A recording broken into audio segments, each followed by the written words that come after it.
Having looked at the strong acid and the strong base titration, it's time to take a look at the weak being titrated with the strong.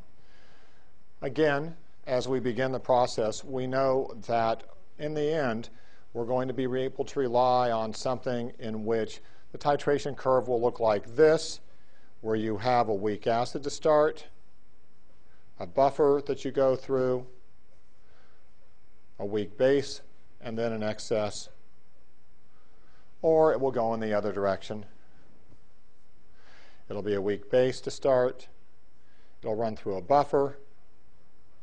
It'll get down to an endpoint, which is weak acid, and then it'll be excess protons.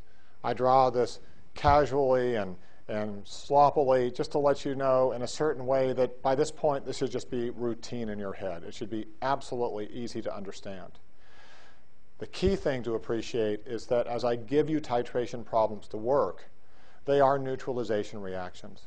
And as a result, if you mindlessly go into a neutralization reaction and you do the steps that I teach you to being able to calculate a pH, you are going to come out with the correct answer for whatever this in, and it will not matter whether it was a titration or not. I always like putting up as an example this notion here that it's about the words and how irrelevant they are.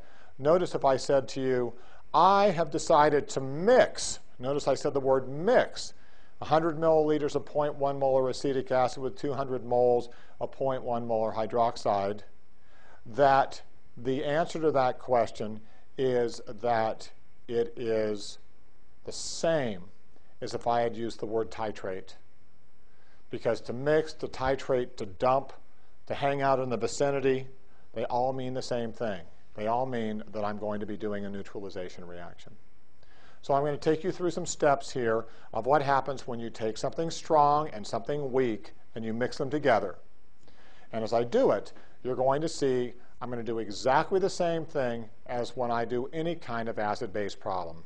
Get rid of spectators, what's strong, what's weak, do I neutralize? If so, I neutralize, I look at the result, I calculate the pH. Let's do it.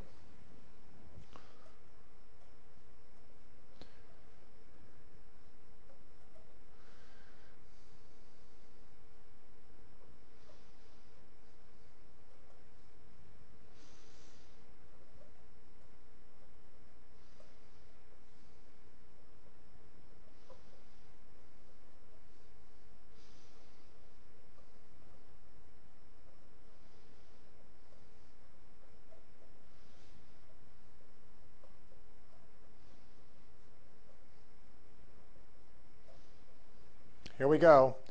What is the pH when 100 milliliters of 0.1 molar ammonia is titrated with 0, 50, 100, and 200 milliliters of perchloric acid? Kb is 10 to the minus 5. All the essential pieces are here. I've got acids and bases, I've got volumes, I've got concentrations, I've got K values. So let's go through the steps.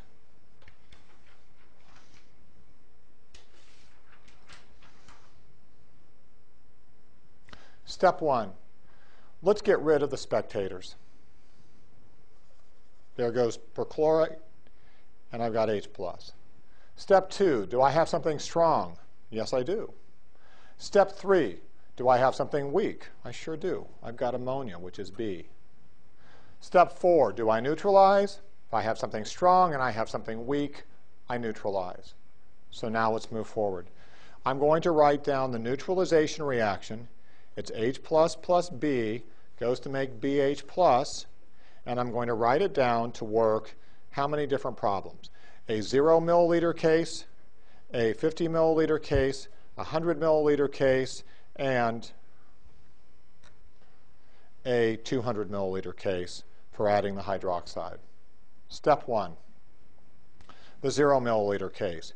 Well, I don't have to neutralize yet. I have a beaker filled with 0.1 molar ammonia. So the OH minus is going to be equal to the Kb times the Cb to the 1/2. Kb is 10 to the minus 5. Cb is equal to 0.1 to the 1/2. So that's going to be an OH minus equal to 10 to the minus 3. Therefore, the POH is equal to 3.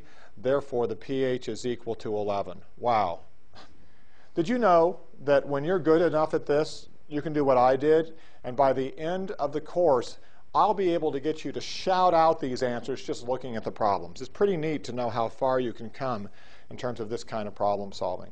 But notice what I've just figured out is that to start, when I have a weak base, I have a nice basic solution.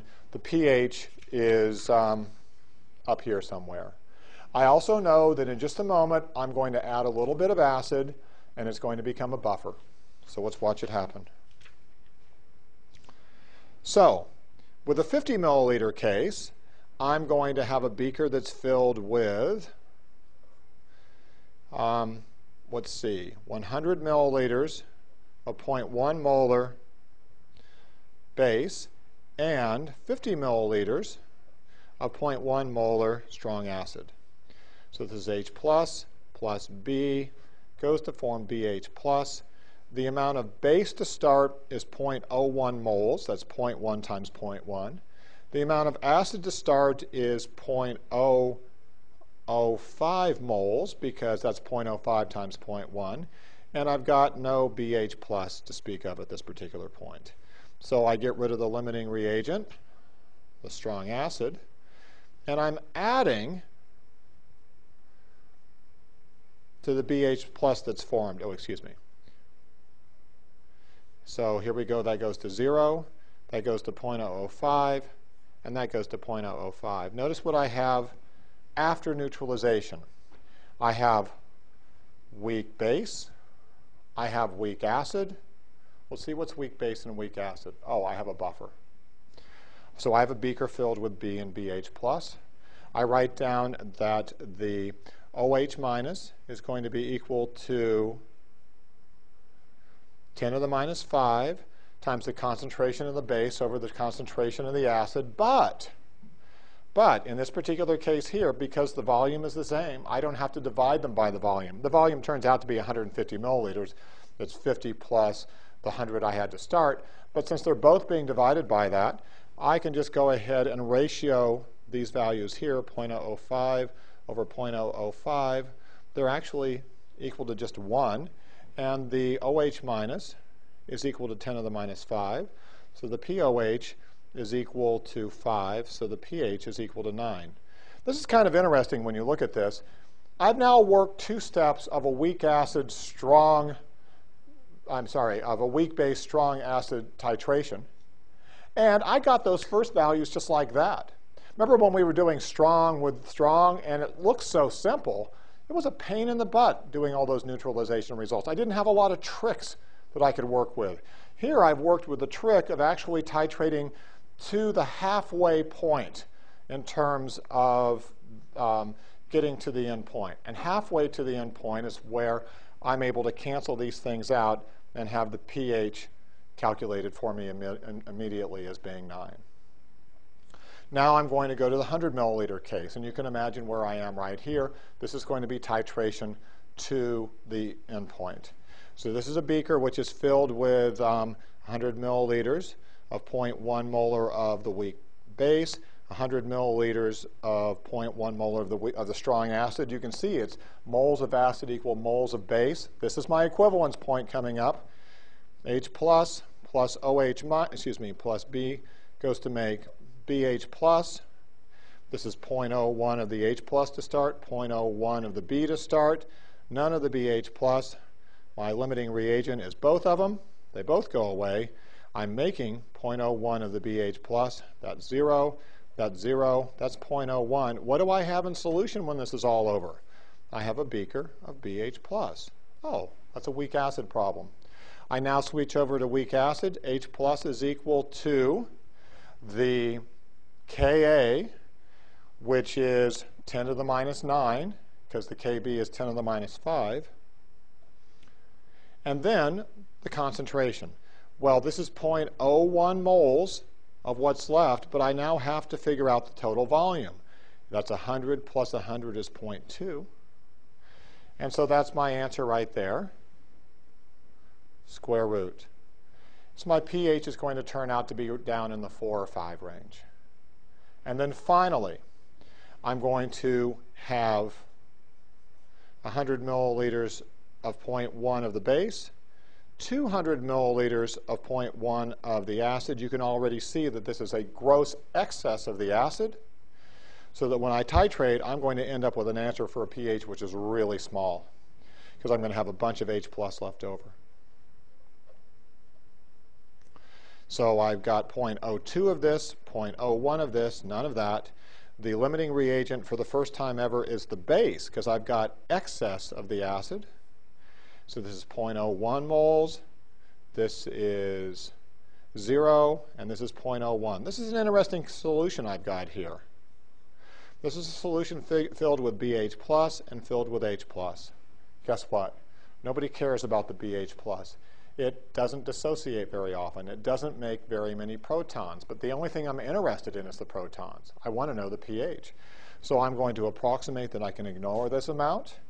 And then the H plus concentration is equal, well, it's equal to the strong acid that's present. And that amount is equal to 0.01 divided by the volume. And the volume here is 200 milliliters plus 100 milliliters is 0.3. And as you can see here, the pH is going to be a very low number. So this right here is the titration of a weak base with a strong acid. You know something cool I just did? I just found the pHs. I modeled this experiment. I took this problem in which, in certain ways, I was just showing you beakers of Bs and BH pluses, beakers of BH pluses, and beakers of excess strong acid, and I was telling you that, yes, these are the equations you use, but I actually calculated it. And the neat thing is that because I actually calculated it, I was actually showing you this. I was showing you the real live data point up here at pH 11, the real live data point here at pH 9, the real live data point here down around 4, and the real live data point here down around pH 1 or so. I was actually calculating those data points. I didn't need that nice fancy piece of machinery to do it. I did it in my head. That's what's really wonderful about what you've been shown here in this exercise. We have, yes, gone and simply done a bunch of acid-base calculations. But what we've really done is apply chemical equilibrium concepts to develop through the Rice expression some model equations. Granted, they're oversimplified. Granted, there are all kinds of approximations made. Granted, they don't work at the edges and they don't work where things change really fast. But they give me a nice feel for what the overall shape is supposed to look like, and it's something that I'm able to figure out without ever going into the lab. The good news about that is that I, on a chemistry test, can ask you something that you can calculate for me without having to use laboratory equipment. This is the incredible value that comes in developing a theoretical foundation for what's taking place in nature, developing this ability using these theories like chemical equilibria to allow us to develop equations that quantitatively model what it is we want to look for. And as long as we appreciate what the approximations are, what the assumptions are that we make along the way, then we're able to replace this sort of physical thing with the ability to literally do the math to make it happen.